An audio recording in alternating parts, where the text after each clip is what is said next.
आपका यूनिक प्रज्ञान यूट्यूब परिवार में मैं प्रज्ञान सर हार्दिक स्वागत करता हूं, वंदन करता हूं, अभिनंदन करता हूं।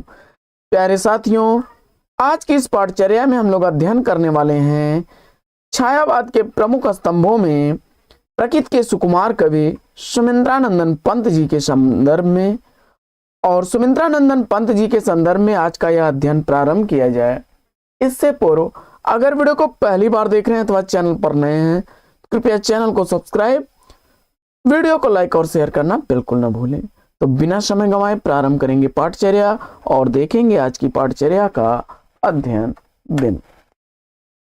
तो सबसे पहले हम लोग सुमिंद्रानंदन पंत जी के जन्म पर चर्चा करते हैं। सुमिंद्रानंदन पंत जी का जन्म 1900 ईस्वी में हुआ था और इस सन को मानने वाले बच्चन सिंह, रामस्वरूप चतुर्वेदी, विश्वंभर मानव, आचार्य हजारी प्रसाद द्विवेदी जी हैं। इनके बचपन का नाम गुसाई दत्त था। आचार्य रामचंद्र शुक्ल के अनुसार सुमिंद्रानंदन पंत के संदर्भ में कुछ प्रमुख विचार को देख लेते हैं। तो इनकी प्रारंभिक कविताएं वीणा में, जिसमें हृतंत्री के तार भी हैं, संग्रहित है।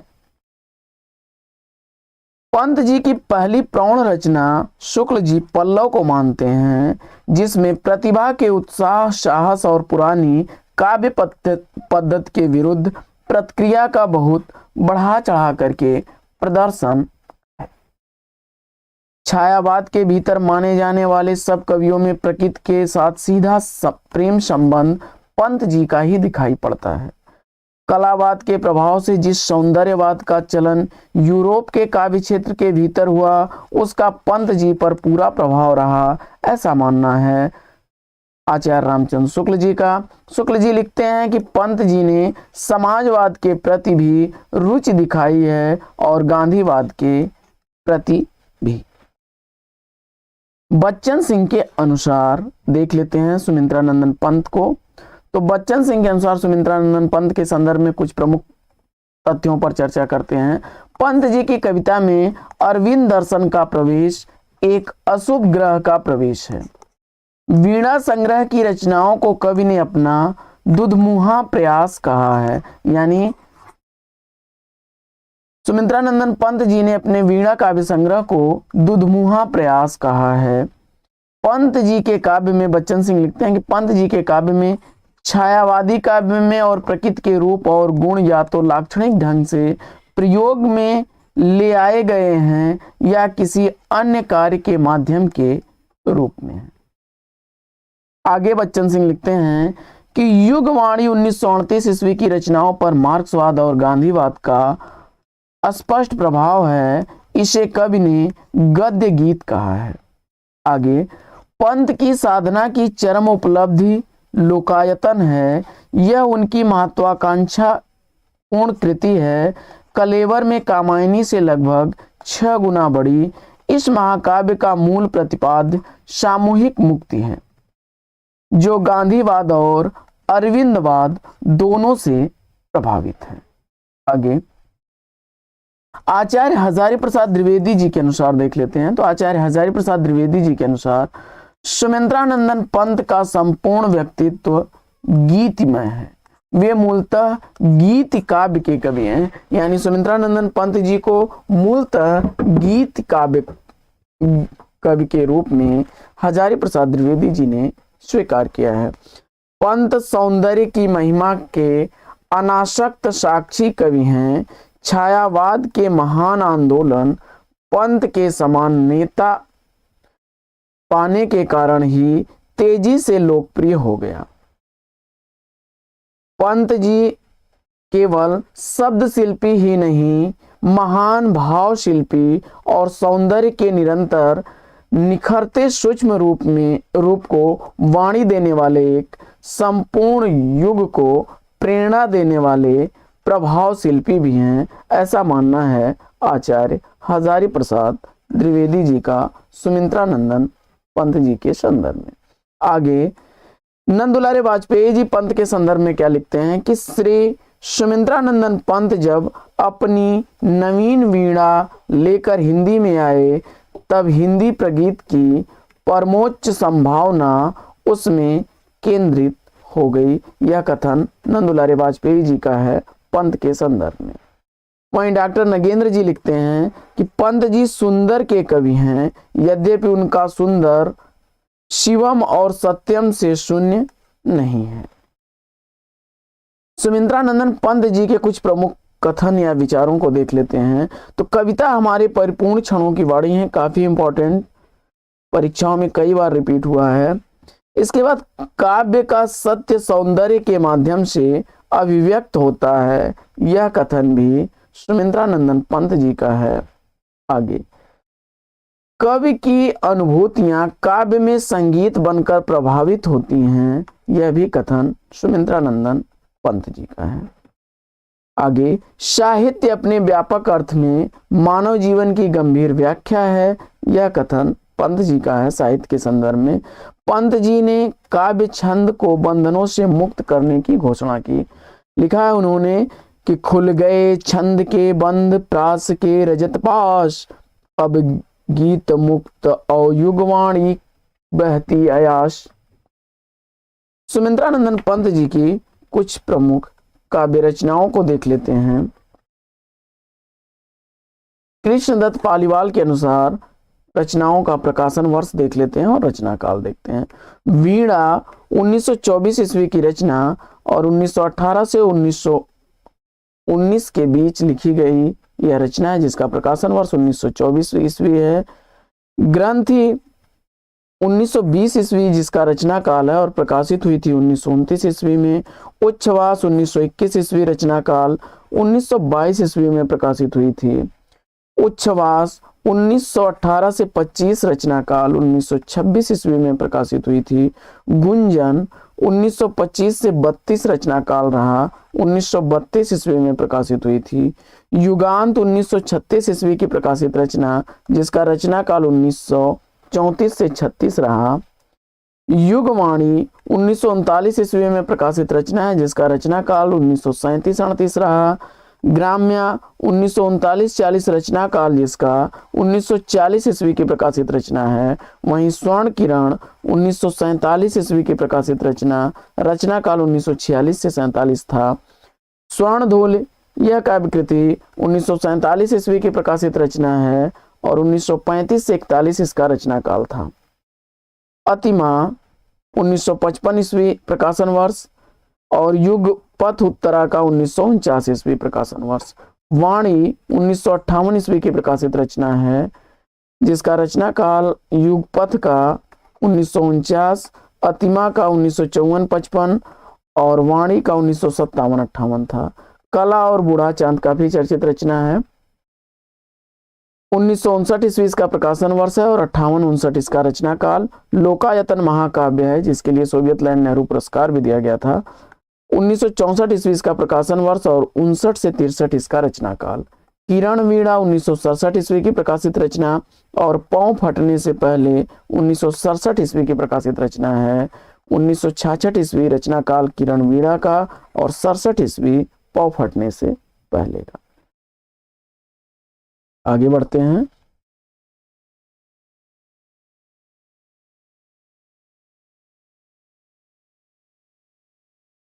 पतझर एक भाव क्रांति 1959 ईस्वी क्षमा करें 69 ईस्वी प्रकाशन वर्ष।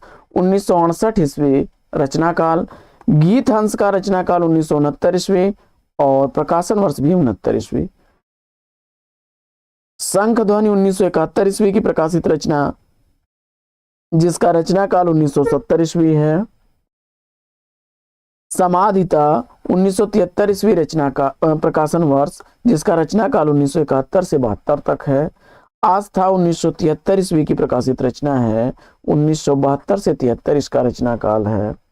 वहीं सत्यकाम 1975 ईस्वी की प्रकाशित रचना है, 1975 ही इसका रचना काल।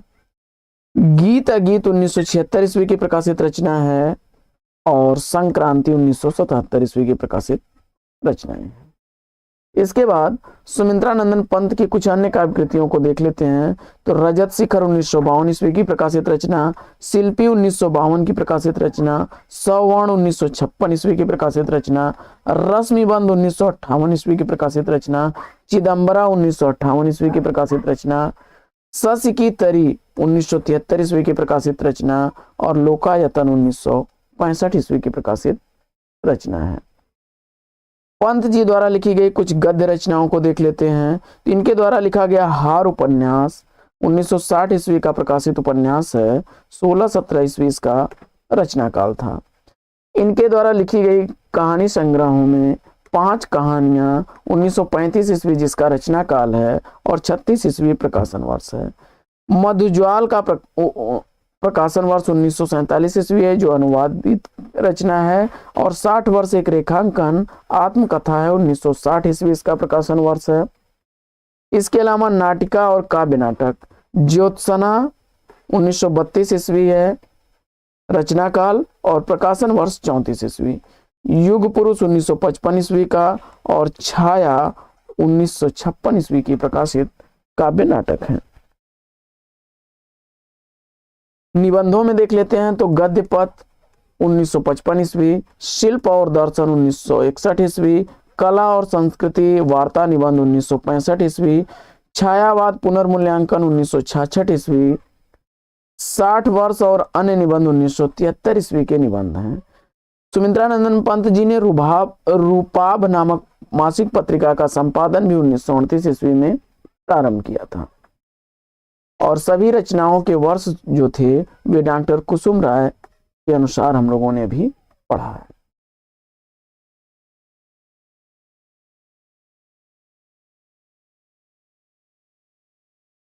आगे बढ़ते हैं। डॉक्टर नगेंद्र के द्वारा संपादित ग्रंथ हिंदी साहित्य के इतिहास में उच्छ्वास और ग्रंथ का 1920 ईस्वी में प्रकाशित, वीणा को 1927 ईस्वी में प्रकाशित और पल्लव को 1928 में तथा गुंजन को 1932 ईस्वी में माना गया है। इंपॉर्टेंट तथ्य याद रखिएगा। डॉक्टर नगेंद्र ने हिंदी साहित्य के इतिहास पुस्तक में उच्छ्वास और ग्रंथ को 1920 ईस्वी, वीणा को 1927 ईस्वी, पल्लव को 1928 ईस्वी और गुंजन को 1932 ईस्वी में माना है। बच्चन सिंह के अनुसार वीणा का प्रकाशन 1927 ईस्वी है, ग्रंथ का 1929 ईस्वी है और पल्लव 1926 ईस्वी की है, गुंजन 1932 ईस्वी की है, युगांत 1936 ईस्वी की है और युगवाणी 1938 ईस्वी की है। ग्रंथ का लेखन काल 1920 ईस्वी बच्चन सिंह ने माना है। वहीं रामस्वरूप चतुर्वेदी जी ज्योत्सना का 1934 ईस्वी मानते हैं, रजत शिखर को 1952 ईस्वी, शिल्पी को 1952 ईस्वी और गद्यपथ को 1953 ईस्वी, शिल्प और दर्शन को 1961 ईस्वी और छायावाद पुनर्मूल्यांकन को 1965 ईस्वी मानते हैं। पंत जी की कुछ चर्चित कविताओं को देख लेते हैं।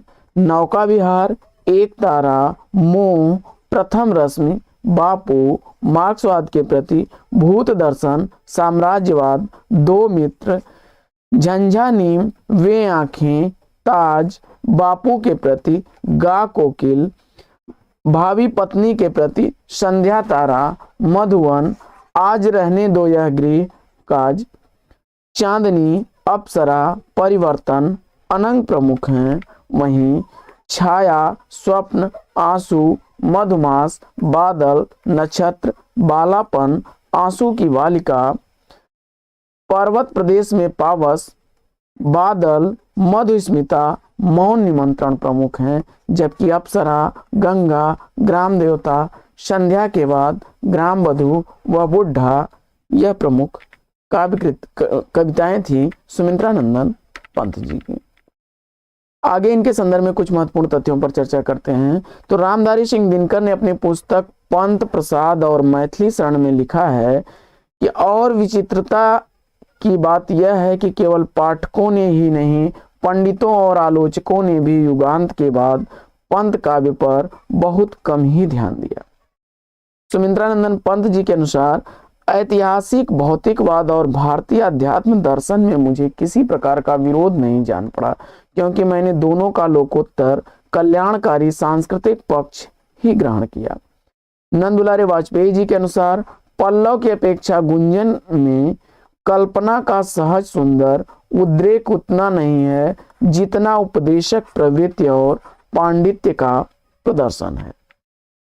आगे, पंत जी को चिदम्बरा कृति पर 1968 ईस्वी में ज्ञानपीठ पुरस्कार मिला। 1961 ईस्वी में इन्हें पद्म भूषण भी दिया गया। ज्योत्सना इनके द्वारा लिखा गया 5 अंकों में विभाजित एक प्रगीतात्मक रूपक नाट्य कृति है, जिसमें कवि और नाटककार दोनों की प्रतिभा मिलती है। पंत जी का लोक कल्याणकारी विचार इसमें अभिव्यक्त हुआ है।